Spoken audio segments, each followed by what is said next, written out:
In this video, I'm going to introduce the message passing framework, which is a type of graph neural network, a very generic type of graph neural network, which can be used to frame and describe all sorts of neural network architectures with it, from convolutions to transformers, let's say. And in this lecture, I'm going to explain how to make these message passing networks equivariant, and how, once we make them equivariant, they could be thought of as nonlinear convolutions as opposed to linear convolutions. And I think this is a nice way of thinking about it, and it provides a partial explanation for the success behind these methods, with the idea that nonlinear operations are more powerful than linear operations. Now, this whole message passing framework finds its origins in this paper called Neural Message Passing for Quantum Chemistry by Gilmer et al. So I think it's worthwhile to have a quick look at it. So this is the paper, and it immediately sketches the importance of such neural network-based approaches to solve problems in the computational sciences. For example, we have a lot of good working physical equations and proper mathematics to solve our problems with, and the computational tools to do it as well. But these methods, although very accurate, they're also oftentimes very slow. For example, if we want to use density functional theory to predict properties of molecules, for example, this really takes about 10 to the power 3 seconds, let's say that order of magnitudes. And now, where neural networks can make an impact is on speeding up this process and making these predictions by leveraging this GPU infrastructure, and by making accurate approximations of these, let's say, ground truth or very precise computations. The idea being here that with a graph neural network, these computations can be reduced to an order of magnitude of 10 to the power minus 2 seconds. And this is what we see a lot in the AI for science domain, let's say, where we want to really speed up these advanced computations with efficient neural networks, such that we can really scale up our computations. Okay, so that in itself makes for a nice paper. But what I really like about this paper is, of course, that they present this very generic approach to building graph neural networks via this message passing paradigm. And they actually show this. They have this discussion of the literature that was at that time out there. And this paper is from 2017. So in a way, it's a bit outdated, but it really shows nicely where we came from as a field. And this idea of message passing encompasses really a lot of different type of, let's say, interaction blocks, from convolution layers to, well, actually transformers and whatnot, but transformers weren't out there then. But it's nice to just read this paper and see the different kind of operations that fit or fall within this message passing paradigm. And I'm going to go over some of them in the slides in a minute. So yeah, let's just do that. Let's introduce the message passing framework. So the setting is that we are processing graphs. Now, graphs consist of nodes and edges, right? We have these nodes, and we have a connectivity between them. So the edges, they indicate which node are able to directly interact with one another.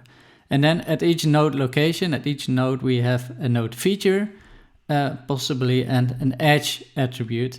For example, these node features could say something about, if this represents a molecular graph, the type of atom that I'm looking at, and these edge features could describe maybe the type of bond that by which these two atoms are connected. And now the idea is that we want to do something with these graphs, right? And that depends on the task. So we either want to classify, let's say, the molecule or this graph into a particular category. Or maybe want to make a prediction for some energy or some other property of the molecule, or we want to do some node segmentation or classification task. So then it's more like a segmentation problem. And the workflow is typically split in several phases, or these architectures. Usually you start off with a node-wise transformation, so no interaction yet. And this could be thought of as a node embedding. So you have an initial description of your atoms, but maybe this isn't the optimal description to start doing your computations with. So you have a learnable, let's say, node embedding layer, and that gives you initial node embedding. So now we have hidden states, hidden representations of the atoms. Then we enter a next phase, that of the interaction layers. And we're going to discuss and explain in detail this message passing ID, but this is where each node interacts with one another to obtain updated node representation. So we can think of these as our final node embeddings. So really these feature vectors attached to each node really tell us something useful about the task that we're trying to solve. And within this message passing framework, we have interaction between nodes, and these interactions can depend on the current hidden states, but also on edge attributes or edge features in general. Then, depending on the task, if it's, for example, a classification or regression task, we need to reduce this graph to a single vector or a single descriptor. So you do that via a pooling operator. And this pooling operator should, of course, be an invariant aggregation, like a sum or a max pooling, because the way how you index these nodes shouldn't determine the outcome, of course. So, and that gives you what you might call a graph embedding. So, a descriptor that tells us something about the graph as a whole. And then we can continue with a final readout layer, which could be a multi-layer perceptron in itself, or maybe this is already your output. But typically, okay, so you have these steps: input graph, initial node embedding, final node embedding, a graph embedding, a graph descriptor, and from that you make your classification or your regression. And of course, if the task were to be a node assignment, for example, identifying docking sites or pockets within a protein, then such a task is framed as a node classification task or a segmentation task. Now, since most of these approaches are pretty straightforward, like a pointwise MLP, so those are just linear layers mostly being used there, we'll focus on the message passing layers because that's where all the magic happens. And so these message passing layers in themselves are very simple. It's a very simple ID. It's like we have our node features, we have the edge attributes, and now we want to update the node features, and we do that by computing messages. So let's go over that step by step. So we want to update our current node feature at location I, at node I. So what we can do, we can look at all the edges that are connected to this node I, and we send a message from each neighbor to this node. So that's depicted over here. So red is my neighbor node feature, green is my current node feature, and A is some edge attributes, which I also can use to compute my messages. So these are all just vectors, and we can stack them on top of each other to obtain one big vector. And this phi of m, the so-called message function, is typically just a multi-layer perceptron, so a neural network in itself. So it takes as input these vectors and spits out a new vector. So that's the message computation phase. And so you do that for all neighbors. Then you aggregate these messages via a permutation invariant aggregation step. Because again, in these graph neural networks, the way I label these nodes or index these nodes is arbitrary. So it doesn't depend on the order in which I do this aggregation. Some pooling will do, for example. Then this aggregated message is again one vector, one aggregated vector that I can again use to obtain my updated node representation. And for this, I could just use this message to update fi, but I can again also use an MLP or an update function, because I also still have this current state available, like my current node feature, and now the aggregated messages, which I can use to compute a new state for my node feature there. So this phi of f is typically referred to as the update function. Okay, so after computing all these pairwise messages, aggregating them, and then pulling them through an update function, we have obtained updated node features. So you see, this is a very simple recipe. You can already guess that a lot of methods like convolutions, transformers all fit within this message passing paradigm. Okay, so this is a very generic class of graph neural networks which we can use to solve many problems and many forms of graphs, because graphs can be many things, right? So we have these types of graphs are completely different. So this is a graph where each node represents a protein in itself, and the edges determine which protein influences another protein, for which we at least know this, and this creates this interaction graph, and we can use that to study diseases. We can also think about social network graphs, but what we're actually mostly interested in this particular video are these geometric graphs. So in the top, we have general graphs where we just have node and connectivity there, but not necessarily geometric quantities available, or maybe a geometric structure that we should respect. That isn't to say that we are not talking about geometric deep learning in this regime, because still, once we talk about connectivity, we can define distances between nodes and we can inject geometry and base our algorithms on geometry. But the point I'm trying to make here, in these graphs, there's no notion of, let's say, an embedding of the node in some manifold or some geometric space. Whereas in all these problems, there is such a case. So each node has a point in space, and it has proximity, like a spatial proximity to other points. Same for molecules and these shapes. So, and these type of graphs is what I would refer to as geometric graphs. And once we deal with geometric graphs, well, we can actually leverage all these symmetries. Also, actually, in this case, we can leverage symmetries, but that's another type of symmetries. So here we have symmetries in the sense of Euclidean transformations, like a configuration of atoms over here could look similar to a configuration of atoms over there, and that tells us something about the local property of that molecule. So in this group convolutional context, we want to leverage symmetry to be more sample efficient, to reduce the model complexity, and to promote generalizability. But maybe even more importantly, in many of these applications, we actually have to respect the geometrical or physical constraints in the data. With a simple example, if I rotate this molecule upside down, it is still the same molecule with the same properties. So we really need to respect these geometric constraints there. Okay, so let's have a look at what this message passing framework looks like when we have geometric quantities at our disposal. So now we say, so what I would call a geometric graph is a graph where we have the nodes, we have node features, but now also we have node positions. And this xi could be a point in what we consider in this talk a homogeneous space, right? It's covered in the previous lecture, a space on which a group can act. So we can talk about group theory. It could be a spatial location, it could be a group element in itself. So we have a point cloud. Now, of course, if we have such geometric quantities at our disposal, we want to make use of this. So that's going to be the objective. So we want to let our message functions, for example, depend on edge attributes. Possibly, but that depends on the type of graph. We can also let our update functions depend on xi or let's say these geometric node attributes. But in many cases, this is not allowed as it will destroy equivariance. So I'll not cover that in detail in this lecture.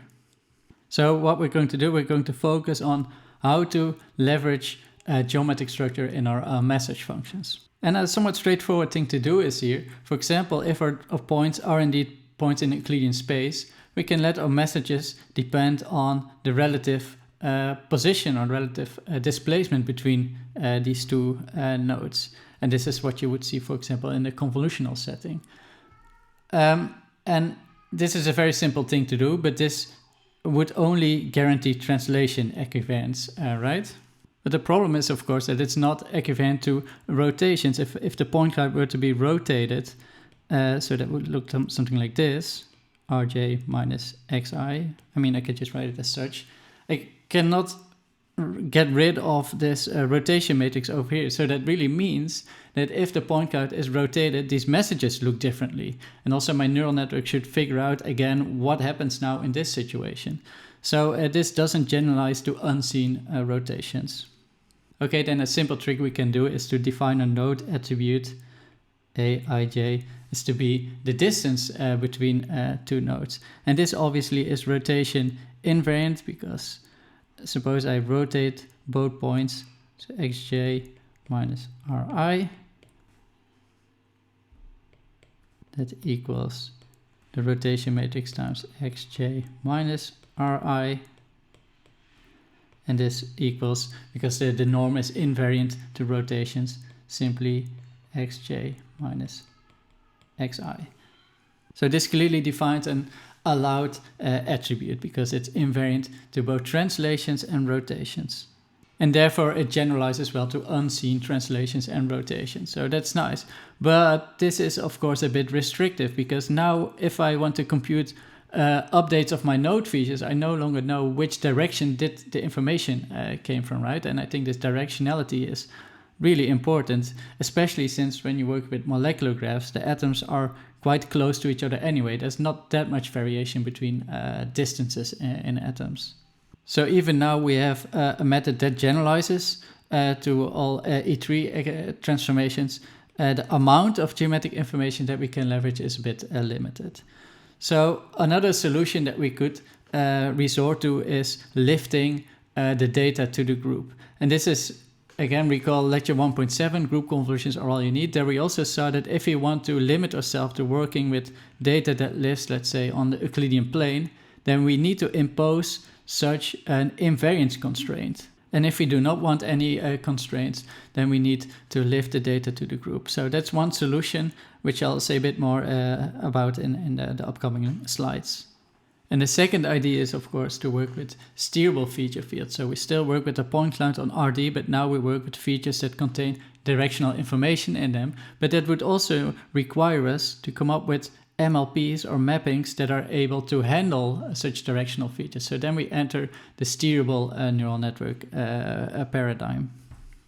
And so that will actually be the main topic of the subsequent videos. But the idea is here, and this is really, I think, really important to realize, is that typically we work with multi-layer perceptrons. So those are just matrix vector multiplications with scalar numbers. And scalar numbers cannot contain any directional information in them. Scalar numbers are really invariant to any type of transformation. So that means if you want to build message passing neural networks based on these message functions, then we can only provide them with invariants, quantities that are invariant to the transformations. For example, this is something that is invariant to translation, but not to rotation. And so yeah, this quantity is invariant to both translations and rotations. And the same if we say we work with a point cloud on the group of translations and rotations. So if we want to stick to the conventional computational tools, the only thing we can use are invariants. And so what we're now going to do, we're going to lift that constraint and work with steerable feature fields, such that we can work with quantities that transform via the group themselves, and we know how to make equivariant mappings from such vectors to new steerable vectors. And this is going to be important because now we can also make use of directional information in our neural networks. What I'm going to do next is go over some examples of geometric message passing networks that we have already seen and are familiar with. And one of those is our point convolutions. So when we talk about convolutions, we really talk about message passing networks where the messages are really linear transformations that are based on some kernel, linear transformations of my neighbor features. So I'm not using my current node values. I'm just aggregating my transformed neighboring features. So that looks like this. So right, if I fill in these messages, this is the aggregation step. This is my node update function, which really is an activation function like a ReLU. Then this is what a convolutional message passing layer looks like, right? So the messages are linear transformations of my neighbor features. I aggregate them and I do apply a ReLU. I could make this dependent on the current state, the node feature itself, for example, in a skip connection and residual neural networks. But yeah, this is the very simple recipe. And yeah, this should be a very known example of a message passing network to us, right? We have seen convolutions plenty of times by now. But still, this approach, simple as it seems, is very effective. And it was in this form presented in this PointConv paper, where they need to process point clouds. And then the idea is that we have a point cloud of nodes, and all these nodes have a location, an xi and an xj. And the distance, this relative offset, is different every time, right? I don't have fixed neighborhoods as I would have in conventional CNNs. So really now I need continuous functions that assign to every possible offset location, a transformation matrix. So this kernel over here is then typically parameterized as a multi-layer perceptron that takes as input this relative displacement vector, and it spits out such a channels out by channels in dimensional matrix that performs this transformation. But important to note here is that the transformations of my neighbors is still a linear transformation. The transformation itself is applied via this matrix vector multiplication. Okay, that described point convs, so they should really be thought of as convolutions, just like we've been seeing so far, but then on point cloud, so irregularly sampled data. But actually before that, already work by Shoot et al. Also described such a point convolution operator, where the kernels were also parameterized via multi-layer perceptrons, but they only took as input the relative distance between points, because this paper focused again on molecular graphs, where this equivariance constraint or this invariance constraint is a really important one. And so in order to guarantee this invariance, they let the kernel be invariant. And this is precisely the statement that we made in the group convolutions are all you need lecture. If you want to be equivariant to rotor translations, but work with data that only lives on position space, then you really need such a constraint on your convolution kernels. Again, an important remark here, both settings, they are based on matrix vector multiplications, where the kernels are really MLPs that spit out a transformation matrix, C out by C in. And now the interesting thing here is that even though they used MLPs to obtain this transformation matrix, they were already working with these multi-layer perceptrons. They didn't think of using actually an MLT for this update function themselves, because they, maybe weren't aware of this message passing framework so far. But then came this very simple solution where actually these update functions directly were parameterized by MLP. So not first let an MLP spit out a matrix that is used to linearly transform the node features, but directly compute messages in a very nonlinear way, because this is all passed through a multi-layer perceptron to obtain very descriptive messages. So that was done quite relatively recently in this paper, EN equivariant graph neural network. So again, a very simple recipe, just a message passing framework, but now the messages are conditioned on these distance. And by only conditioning the messages on these distances, we are able to guarantee equivariance of the whole system. Now, there is also another important addition in this paper, is that they not only evolve the node features, but also their locations. And they do that also in an equivariant manner. And this also adds a little bit to the nonlinearities in these networks. But actually, in often cases, we can get rid of these kind of updates and only stick to the classical message passing framework. And so I was kind of surprised to see that such a simple method performs so well. This method is really elegant, fast, and it's used to solve a lot of problems nowadays already. And I think the reason behind that is because now the bulk of the computation, so all these message functions or these messages, are really obtained in a nonlinear way. So you can already, in the message aggregation phase, already do a lot of interesting feature transformations. Whereas in these convolutional settings, the transformations are mostly linear, so the bulk of the computations are performed linearly. And I think that is already a nice way of thinking about it. The more non-linear you are in your computations, the most effectively or efficiently you're able to compute interesting features. At least empirically, that is shown in this paper. Okay, but still, here these messages are obtained via invariant attributes, and that's still a bit limiting. So we want to improve this aspect. And of course, we can try to do that via the group convolution setting. So recall, what we're looking at here is a convolution which is only translation equivariant. And we can make this whole framework equivariant to also rotations, of course, by testing, by rotating a kernel for every possible rotation and do this aggregation.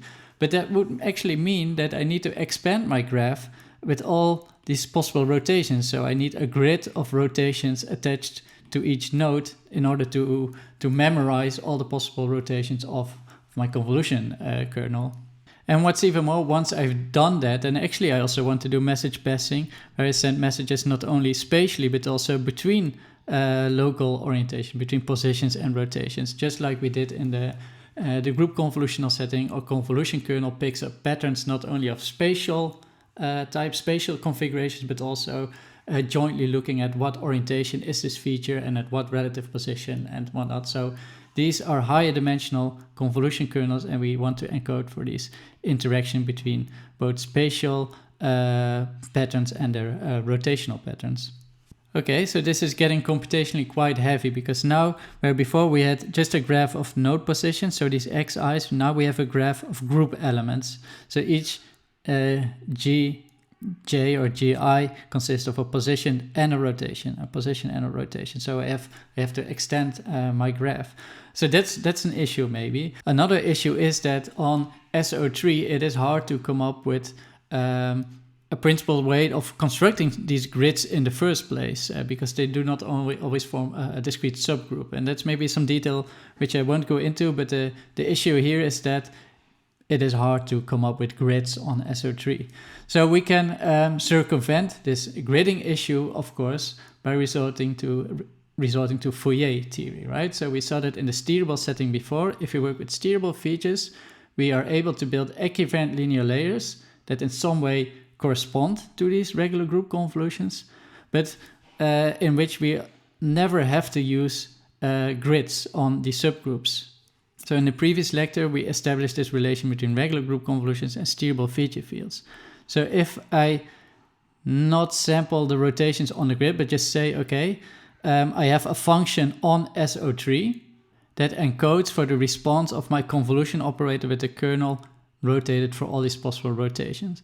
Then if I have a function on SO3, then I can perform a Fourier transform on it, and that will give us a steerable feature vector, like the Fourier coefficients that represent this function. And so with this idea in the back of our mind, we can work with steerable features altogether and build steerable group convolution or steerable graph convolutional neural networks. And this is precisely what a lot of equivariant graph neural network papers do. They work with so-called steerable features. So attached to each node, we do not have a feature vector of scalar values, but really a steerable feature vector that transforms predictably under representations of the SO3 group. And it is the objective of the upcoming videos to explain how to build such steerable group convolutional neural networks.